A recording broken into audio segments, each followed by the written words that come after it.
o te tāpala o fionga ni minsta mo lau saunoanga whamamalam. Taftai lau fionga ile fonga fetalai. Manatu ole a ta oto ia whaai ana moe i maunga salafai pa ia o tai au male aso. A wā pa ia wa uma o na tu umatamanga. E le ai se poto e na te toi au talaina. A wā o Samoa wa uma o na tofi. Lawa fionga i le fonga fetalai o te whātalo whātu. I lawa fionga i le sui fonga fetalai, lawa fionga i le palemia ma minister kapeneta, lawa fionga le taitai o le tuangai. Ai mai se sui mamalo le palemene o Samoa, ma Samoa wa poto poto.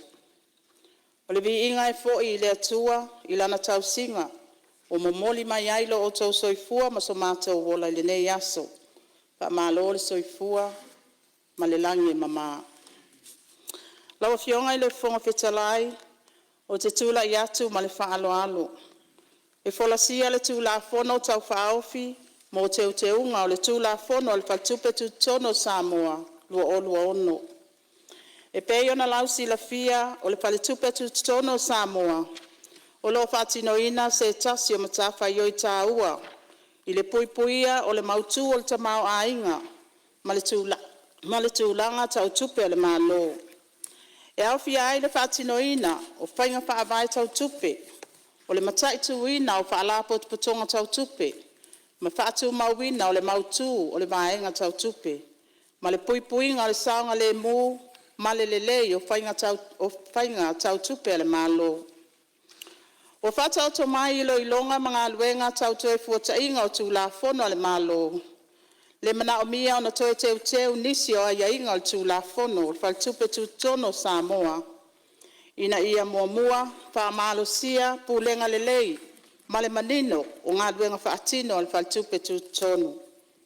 Lua, wha manino mata whaioi, o malo sianga, matiu te tau ave o komiti whaatonu mal pulenga.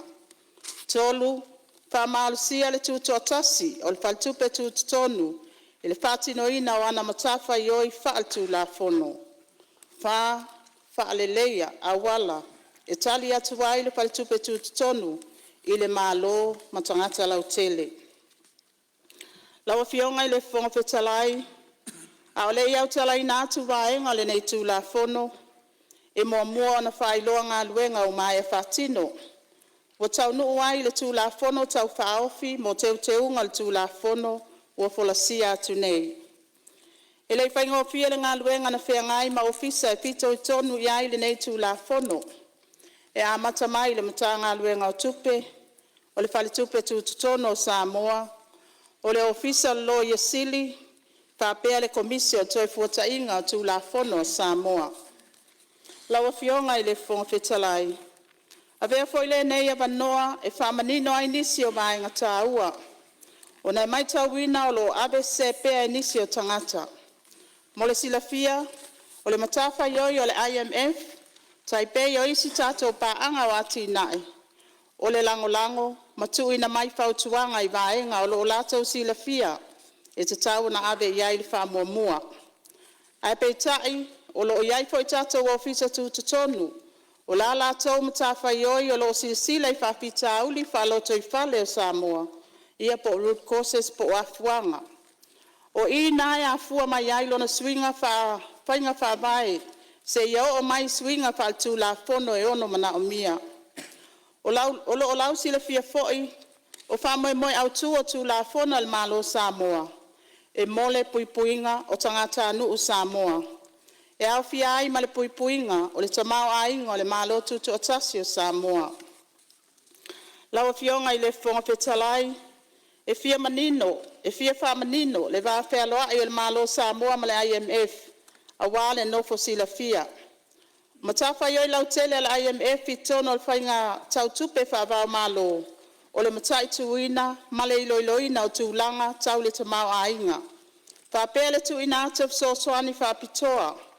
Ai o se tasi foi leo puna o tā ua so soani tau tupe mo atu nuu, o lo avea masui awai. Pe a whea ngai ma whaapita uli onga i le pāleni o tupe tutongi. Po o ni whaale tonu, ma ni whaalawe lawe mātu ia, tau le tamau ainga, ma tūlanga tau tupe. E tui nātu fo i le IMF ni sosoani tau puipuinga, ma sau ni uninga, e pe sosoani ai atu nuu, e puipuia, ma whaititia, lama tianga, o ni whaalawe lawe tau le tamau ainga, ma tūlanga tau tupe.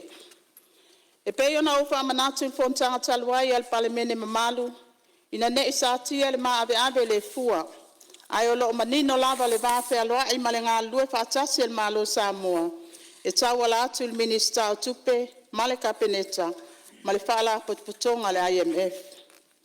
Lawa fionga i le fonga whetalai, le tūla fono tau whaofi o teu teunga le tūla fono o le whaitupe tutono Samoa lua olua ono, ua saunia i whaamalo sia, ma whaamanino ai le whaavai wha tūla fono, o loo whaafoina ai le whaitupe tutonu.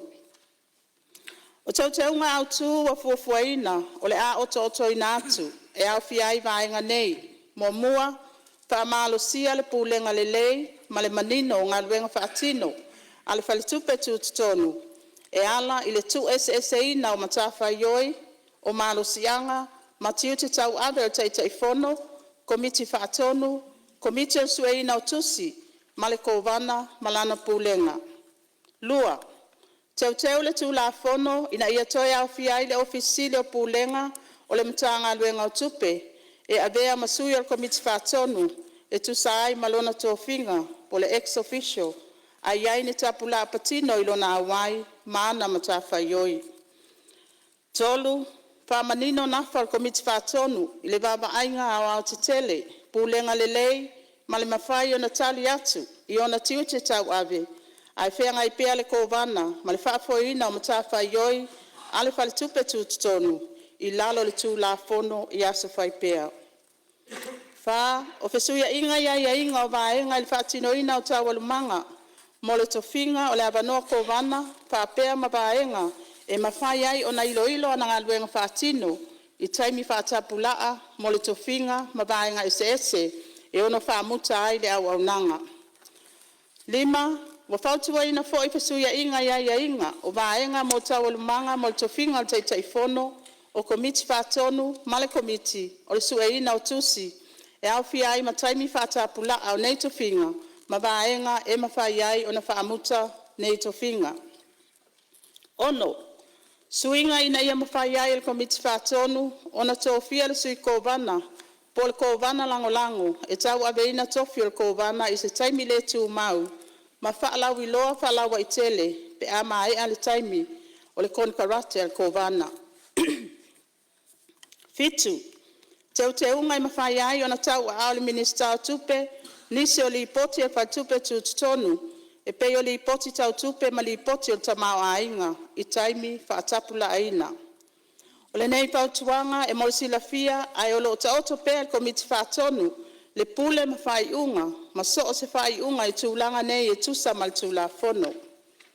Malu, o pautua ina fo i le malo le whaamalo sia, le tuto o tasi o komiti o sueina o tusi, e ala i tawalumanga o tōwhinga, ma le whaatino ina o ana mtafa ioi. Iwa, whaamanino le ngā lulu e whaatasi, ma le whaasoa o whaamatalanga, e lea vea lea mamafua anga e tu watuai le malo si anga i se tangata, po se whaala potpotonga i whaatonu mai whaatupe tutonu, i ana mtafa ioi whaaltu la fono, ma le whaamalo sia o ana whai unga whai. Se fulu, wa fautua ina fo i le malo le whaamalo sia o le tuto atasi o komiti o le sueina o tusi, e ala i tawalumanga o tōwhinga, ma le whaatino ina o ana mtafa ioi. Se fulu maltasi, wa fautua ina fo i le malo, le whaatu mau o le whaafoina o le tū la fono, o le whaatupe tutono sa mo lua ono, i lalo le mtanga luenga o tupe, e pei o na iai nei. Lawa fionga i le fonga whetalai, o le nei tū la fono tau whaofi, o se la asanga tā ua, i le whaamalo sia, o se tasi o whaala putonga sili o na tā ua, mo le tamau a inga o Samoa. E whaamalo sia i le tūto o tasi o whaatupe tutonu, i le whaatino ina o ana mtafa ioi, whaale tū la fono. O le afso soani le nei tū la fono, i le whaatu mauina, o le mautu o le tamau a inga, ma le whainga tau tupe a Samoa, mo tupulanga o loo iai nei ma tupulanga o lumana. O lea o te whautuaina ai ma le whaaloalo le nei tu la fono tau whaofi, i le mauta fono mamalu, mo lona ilo ina, ma lona lango ina, ma le whaaloalo paftai. Whamaro whaftai lo fionga le minsta o tupe. Mo saunuanga malamalama e sanga whamanino ai tū tāua, ma o ngā se ese o tū la fono tau whaofili nei. E le manatu, malamalama le pai o le palmene le forsanga le fionga le minsta. Sa usi foi le whafonga sui mamaru, i le forsanga manino le fionga, o fisa sido le pūlenga le mtanga luenga tupe, ma le tamaitai kovana ananafi le tato pre-sittings. Ia, o le avanoa le nei mo sui mamalu e fia saunua le tātou tula fono tau whaofi.